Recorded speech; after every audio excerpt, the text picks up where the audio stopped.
A gente sempre imaginou que os primeiros seres humanos passavam o dia fugindo de predadores gigantes, mas a verdade é bem mais assustadora do que isso. Na maior parte da história, o bicho mais perigoso do planeta éramos nós. Prepara seu café porque hoje eu vou te mostrar 6 animais que desapareceram da Terra, parcialmente, porque bom, a gente comeu eles, até não sobrar mais nenhum. E o primeiro da lista é praticamente o equivalente pré-histórico de ganhar na loteria. Iniciando com o mamute. Para um grupo de humanos pré-históricos, abater um mamute era o mesmo que vencer uma loteria. Um animal grande desses garantia comida por semanas, além de pele para roupa e abrigo. O problema é que ninguém derruba um bicho de várias toneladas na base da força bruta. Então a estratégia era outra: paciência. A chamada caça de persistência funcionava assim: um grupo perseguia o mamute por horas, às vezes dias inteiros, sem parar. Toda vez que o animal parava para descansar, os caçadores já estavam ali, de novo, no encalço dele. Não importava a distância que ele percorresse, ele sempre olhava para trás e via os humanos vindo atrás, até que o corpo simplesmente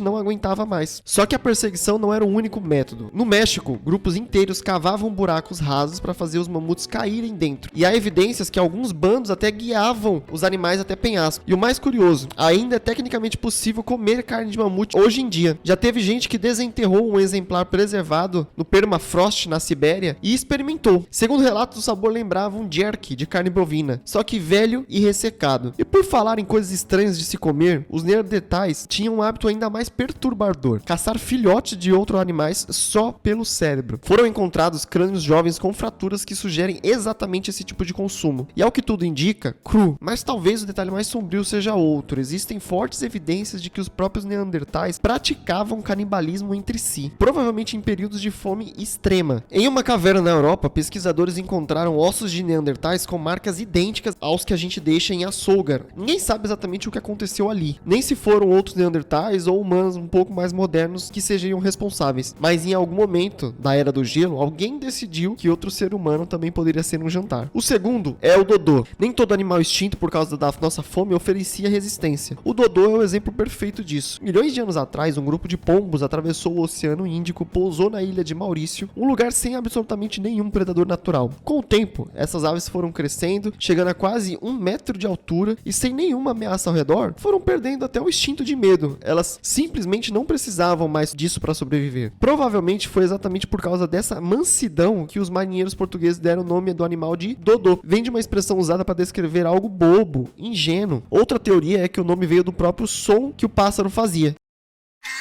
Ele era fácil demais de capturar e, ironicamente, essa é praticamente a única razão de alguém caçar um dodô, porque segundo relatos da época, a carne era dura, gordurosa e amarga. Era tão ruim que muitos viajantes preferiam ignorar completamente o dodô e ir atrás de tartarugas gigantes da ilha. E aqui vai um detalhe que contraria o que todo mundo aprendeu: os humanos não foram exatamente responsáveis diretos pela extinção do dodô. O verdadeiro problema era estrutural. Como não voava, a fêmea colocava apenas um ovo grande por ano, direto no chão, praticamente servido numa bandeja para qualquer predador. Quando os europeus trouxeram porcos, ratos, macacos para a ilha, foi o fim. Sem conseguir se defender e sem conseguir gerar filhotes para reposição rápida, bastou uma temporada ruim de reprodução para colocar em risco toda uma geração de dodô. Foi assim que em pouco mais de 60 anos depois da sua descoberta pelos europeus, uma população que já foi de milhares de dodôs simplesmente deixou de existir. E antes de continuar, se você está gostando desse tipo de curiosidade sobre pré-história, deixe seu like e se inscreve aqui no canal. Isso ajuda muito aqui o Café Jurássico e a chegar também mais gente que é apaixonado por esse tipo de história. Voltando, o terceiro é a ave elefante. Se saímos da ilha de Maurício e formos mais um pouco pro oeste, chegamos em Madagascar, uma ilha isolada do resto do mundo desde antes mesmo dos dinossauros desaparecerem. E se tem uma coisa que o isolamento geológico costuma gerar, são animais completamente bizarros. Madagascar teve, por exemplo, uma águia tão temida que até hoje algumas espécies de lêmures ainda soltam um grito de alerta específico para ela, mesmo o animal estando extinto há séculos. Mas o verdadeiro gigante da ilha era outra: a ave elefante. A ave mais pesada que já existiu e uma das mais altas também. E o mais curioso é que o parente mais vivo próximo dela é o kiwi, um passarinho pequeno que vive a mais de 10 mil quilômetros dali, dentro da Nova Zelândia. Só que ao contrário do kiwi, um único chute dessa ave gigante provavelmente seria suficiente para matar um humano adulto. Então, como será que os primeiros habitantes de Madagascar conseguiam se aproximar dela? A resposta é bem simples. Na maior parte dos quase 9 mil anos em que os humanos e aves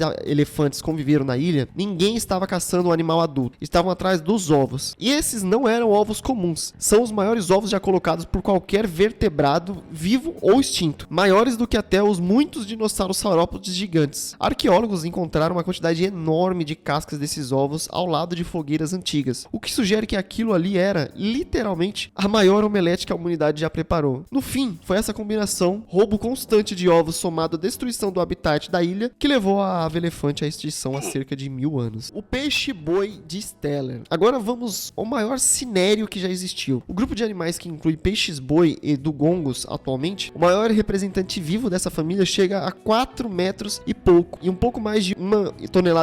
O peixe-boi de Steller passava disso para longe. Ele podia chegar a quase 9 metros de comprimento e pesar a quase 10 toneladas. Para você ter uma ideia de proporção, é como comparar uma pessoa comum com alguém de quase 4 metros de altura e 5 vezes mais pesada. Esse animal também foi um dos grandes mamíferos marinhos a ser documentado pela ciência ocidental, em 1741, quando um grupo de exploradores naufragou no mar de Bering e encontrou essas criaturas enormes e extremamente dóceis. E aqui está o problema: o peixe-boi de Steller era tão flutuante que nunca conseguia submergir completamente. Uma parte do corpo sempre ficava exposta na superfície. Como ele se alimentava em florestas, bem perto da costa, isso tornava a caça surpreendentemente fácil. Só que tinha um detalhe que piorava tudo: eram animais extremamente sociais. Quando o indivíduo era atacado, os outros vinham em socorro, chegando até a bater nos próprios barcos dos caçadores para tentar defender aquele companheiro. Só que na prática, isso só tornava mais fácil capturar vários de uma vez. Quando esse animal foi descoberto oficialmente, já restavam poucos milhares de exemplares escondidos nos cantos isolados do seu território original. E 27 anos depois da descoberta, a espécie já tinha desaparecido por completo. O crocodilo terrestre de Nova Caledônia.